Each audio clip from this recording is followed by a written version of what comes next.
안녕하십니까? 지식과 지혜의 여정에 함께 오신 여러분을 환영합니다. 오늘 우리는 현대사회의 가장 근본적인 질문 중 하나를 탐구하고자 합니다. 과학은 하나님을 지우는가, 아니면 오히려 하나님의 존재를 더욱 선명하게 드러내는가? 이 여정을 시작하기에 앞서 잠시 시간을 내어 구독과 좋아요를 눌러주시면 저희가 이 희망의 메시지를 더 널리 전하는 데 큰 힘이 됩니다. 여러분의 작은 참여가 저희에게는 소중한 격려가 됩니다. 이 이야기를 듣는 모든 분들의 삶에 하나님의 은혜와 평강이 가득하기를 기도합니다. 2006년 출판계에 하나의 거대한 현상이 일어났습니다. 신무실론이라는 이름의 차가운 바람이 지성계를 휩쓸기 시작한 것입니다. 리처드 도킨스의 만들어진 신을 필두로 주문을 깨다 신은 위대하지 않다와 같은 책들이 연이어 출간되었습니다. 이 책들이 전하는 메시지는 단호하고 명확했습니다. 과학의 눈으로 자연 세계를 깊이 들여다보면 하나님의 증거는 어디에도 없으며 오히려 무신론자가 되는 것이 훨씬 합리적이라는 주장이었죠. 특히 도킨스는 이렇게 주장했습니다. 다윈 이전까지는 자연에서 발견되는 정교한 설계의 증거가 신의 존재를 믿게 하는 가장 강력한 논거였지만 다윈 이후 우리는 자연의 실제 설계란 없으며 오직 설계된 것처럼 보이는 환상만이 존재함을 알게 되었다는 것입니다. 왜 환상일까요? 그에 따르면 자연 선택이라는 눈먼 과정이 무작위적인 돌연변이에 작용하여 어떠한 지적 안내나 계획 없이도 마치 설계된 것 같은 외관을 만들어낼 수 있기 때문입니다. 즉, 지적인 설계자의 능력을 흉내내는 자연 과정이 있다는 것이죠. 따라서 설계의 증거가 없으니 설계자 역시 존재하지 않는다는 결론에 이릅니다. 이러한 주장은 현대사회, 특히 젊은 세대에게 깊고도 어두운 영향을 미쳤습니다. 신앙을 부정하는 것을 넘어 인간 존재의 목적 자체를 송두리째 흔들어 놓았기 때문입니다. 우주 너머에 어떠한 목적도 존재하지 않는다면 우리의 삶 역시 궁극적인 목적을 가질 수 없다는 허무함으로 이어졌습니다. 실제로 이러한 책을 읽고 깊은 절망에 빠진 젊은이들의 가슴 아픈 이야기도 전해집니다. 신앙을 가졌던 한 청년은 이 책들의 논리에 반박할 답을 찾지 못했고 결국 믿음과 함께 삶의 희망마저 잃고 말았습니다. 그의 침대 밑에서 만들어진 신책이 발견되었다는 이야기는 이 논쟁이 단순한 지적 유의가 아니라 한 영혼의 실존을 뒤흔드는 문제임을 보여줍니다. 이것은 먼 나라의 이야기가 아닙니다. 우리 대한민국의 수많은 청년들 역시 인생의 기로에서 비슷한 지적, 영적 도전에 직면하곤 합니다. 대학에 진학하고 치열한 경쟁 사회에 뛰어들면서 그들은 지성과 신앙 사이에서 깊은 갈등을 겪습니다. 그런데 이러한 신무신론의 관점은 성경의 가르침과 정면으로 대치됩니다. 구약 시편 기자는 하늘이 하나님의 영광을 선포하고 궁창이 그의 손으로 하신 일을 나타내는도다 라고 노래했습니다. 자연 그 자체에 창조주의 마음과 능력을 가리키는 무언가가 있다는 고백입니다. 신약 성경에서도 사도 바울은 로마서에서 이렇게 말합니다. 창세로부터 그의 보이지 아니하는 것들 곧 그의 영원하신 능력과 신성이 그가 만드신 만물에 분명히 보여 알려졌나니 만물을 바라볼 때 우리는 하나님의 실제와 그의 신성한 속성, 즉 그의 능력과 지혜를 볼 수 있어야 한다는 것입니다. 더욱 놀라운 사실은 신무신론의 관점이 성경뿐만 아니라 근대 과학의 문을 연 위대한 과학자들의 관점과도 정면으로 배치된다는 점입니다. 케플러, 갈릴레오, 그리고 특히 아이작 뉴턴과 같은 과학의 아버지들은 독실한 신앙인이었습니다. 그들은 자연을 탐구하는 것이 곧 하나님이 만드신 세계의 질서와 지혜를 발견하는 과정이라고 믿었습니다. 그들에게 자연은 하나님이 쓰신 또 다른 책이었고 하나님의 형상대로 지음받은 인간의 이성으로 그 책을 읽어낼 수 있다고 생각했습니다. 아이작 뉴턴은 그의 가장 위대한 저서인 프린키피아에서 태양계의 기원에 대해 논하며 이렇게 적었습니다. 행성들이 중력의 법칙만으로 그들의 궤도를 계속 유지할 수는 있겠지만 그 궤도의 규칙적인 배치를 처음부터 그 법칙 자체로부터 얻어낼 수는 없었을 것이다. 그러므로 태양과 행성, 해성들로 이루어진 이 가장 아름다운 체계는 지성을 갖춘 강력한 존재의 계획과 통치로부터만 나올 수 있었을 것이다. 뉴턴에게 있어서 지적 설계자에 대한 믿음은 그의 과학적 탐구와 분리된 종교적 신념이 아니라 과학적 관찰에서 비롯된 필연적인 결론이었습니다. 그렇다면 우리는 어떻게 뉴턴의 시대에서 도킨스의 시대로 오게 된 것일까요? 어떻게 과학이 하나님을 증거하는 도구에서 하나님을 부정하는 무기로 바뀌게 되었을까요? 그 전환은 19세기에 시작되었습니다. 프랑스의 과학자 피에르 라플라스는 뉴턴이 불가능하다고 말했던 것, 즉 순전히 방향성 없는 물질적 과정만으로 태양계의 기원을 설명하려는 시도를 했습니다. 그가 책을 출판한 후 나폴레옹 황제가 그를 불러 물었다고 전해집니다. 뉴턴의 책에는 거의 모든 페이지에 하나님이 등장하던데 그대의 책에는 왜 하나님에 대한 언급이 단 한 번도 없는가? 그러자 라플라스는 가슴을 펴고 답했습니다. 폐하, 제게는 더 이상 하나님이라는 가설이 필요치 않습니다. 이 한마디는 19세기 전체를 관통하는 시대정신이 되었습니다. 다윈은 생명의 기원에 대해 설계라는 가설이 불필요하다고 주장했고 이후 수많은 이론들이 우주와 생명의 중요한 특징들을 어떠한 설계나 지적 개입 없이 오직 물질적인 과정만으로 설명해냈습니다. 이로써 하나의 거대한 세계관, 즉 과학적 유물론이 탄생했습니다. 과학적 유물론은 세상의 가장 근본적인 질문, 모든 것은 어디에서 왔는가? 에 대해 명쾌하게 답합니다. 모든 것의 근원은 영원부터 존재해온 물질과 에너지라고 말입니다. 태초의 말씀, 즉 하나님이 계셨다는 유신론적 세계관과는 정반대입니다. 유물론에 따르면 영원한 과거로부터 존재했던 입자들이 우연히 복잡한 화학물질이 되고 그 화학물질들이 스스로 생명체를 조직했으며 이 최초의 생명체가 다윈의 진화 과정을 거쳐 오늘날의 모든 생명 형태, 그리고 마침내 신이라는 개념을 생각할 수 있는 인간까지 만들어냈다는 것입니다.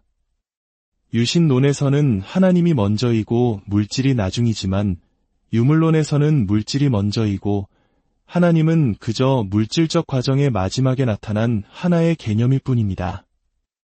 이 유물론적 세계관은 오늘날 우리 문화, 특히 대학, 과학계, 언론과 같은 엘리트 지성사회의 기본값이 되었습니다. 많은 학생들이 대학에 가서 신앙을 잃는 이유 중 하나는 그들이 존경하는 모든 똑똑한 사람들이 당연하게 여기는 이 세계관과 마주하기 때문입니다.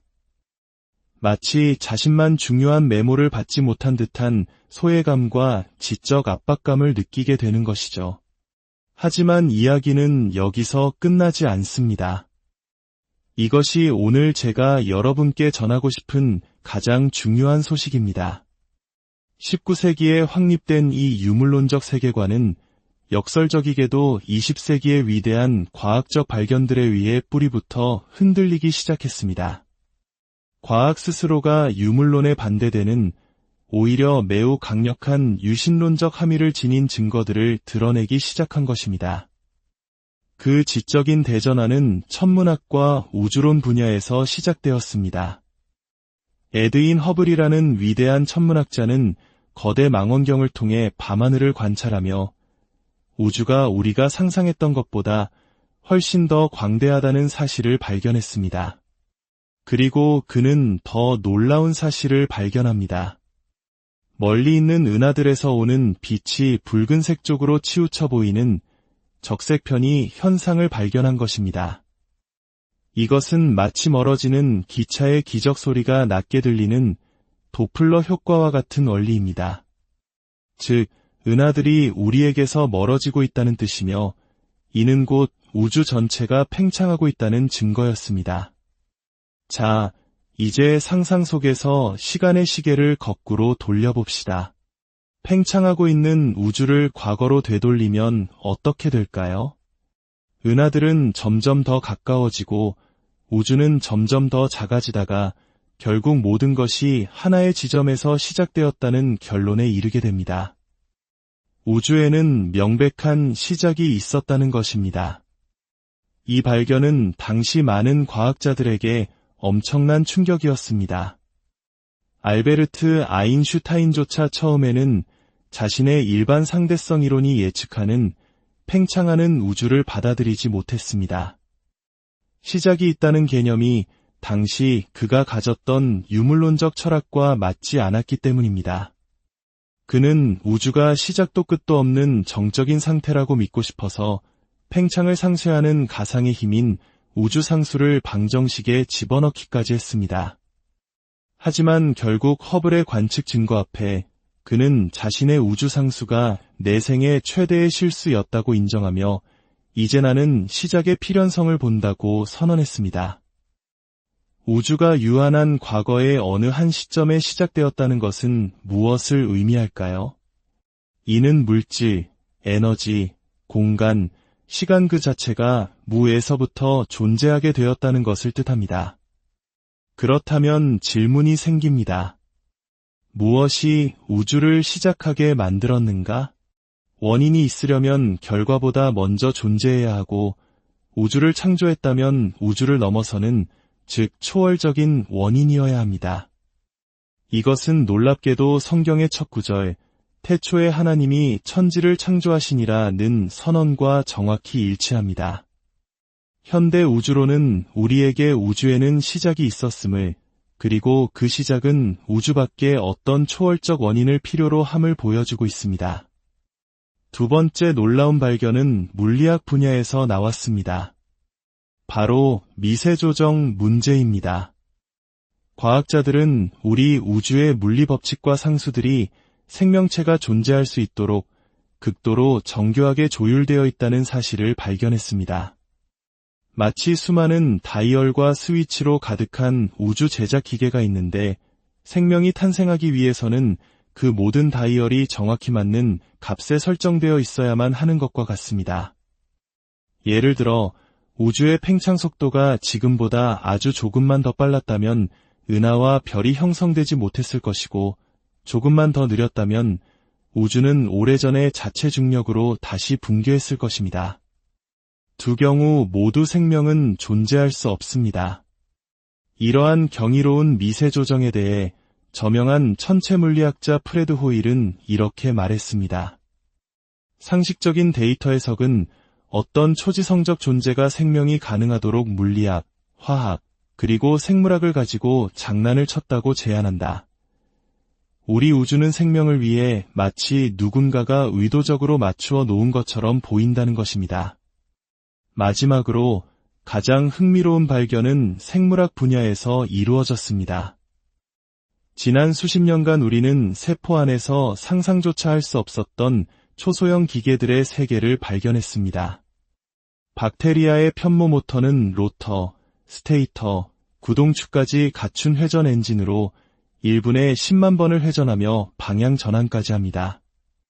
이것은 최첨단 나노 기술입니다. 그런데 컴퓨터에 새로운 기능을 추가하려면 무엇이 필요합니까? 바로 코드, 즉 소프트웨어입니다.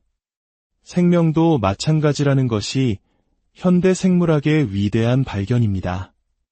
세포 안에 그 정교한 기계들을 만들기 위한 조립 설명서, 즉 정보가 필요합니다.